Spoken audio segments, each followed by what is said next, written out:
পাইছো হে পিতৃ তেওঁ আমাক প্ৰথমে কি দেখালে তেওঁ আমাক প্ৰেম কৰিলে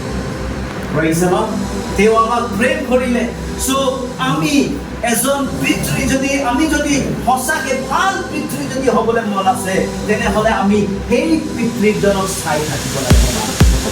আমেন আমি যদি সেই পিতৃ ফালে আমাৰ চকু থাকিব তেনেহলে আমাৰ সেই পিতৃ চকু আমাৰ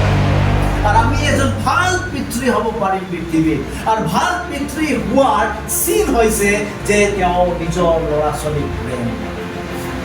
আমেন বহুত সময় ল'ৰা ছোৱালীবিলাকে বুজি নাপায়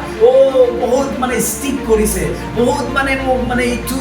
বাচ্চাব নিদিয়ে কিন্তু তেওঁবিলাকে গম নাপায় যে এই সকলোখিনিতে যে পিতৃয়ে যে প্ৰটেকশ্যন কৰি আছে এই জগতত সেই পিতৃয়ে যে প্ৰটেকশ্যন কৰি আছে এই ল'ৰা ছোৱালীবিলাকে গম নাপায় যেতিয়া এই জগতৰ পিতৃয়ে যদি ল'ৰা ছোৱালীবিলাকক যদি তত্ত্বাৱধান লৈছে তেওঁবিলাকৰ যদি ভাল খবৰ হৈ আছে that means সেই ঈশ্বৰে এই পিতৃৰ যোগেদি সেই ল'ৰা ছোৱালীবিলাকক প্ৰটেকশ্যন কৰিছে ল'ৰা ছোৱালীবিলাকে বুজি নাপায় সেইকাৰণে বহুত ল'ৰা ছোৱালীবিলাকে বুজি নাপায় পিতৃৰ প্ৰেম আৰু যদি আপুনি ভাল সন্তান হ'বৰ কাৰণে হ'লে সদায় আপুনি নিজৰ পিতৃক ৰেসপেক্ট কৰিব সন্মান কৰিব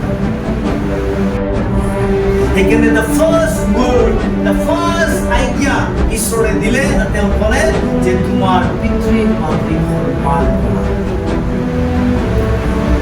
আৰু তেওঁলৈ ভয় কৰা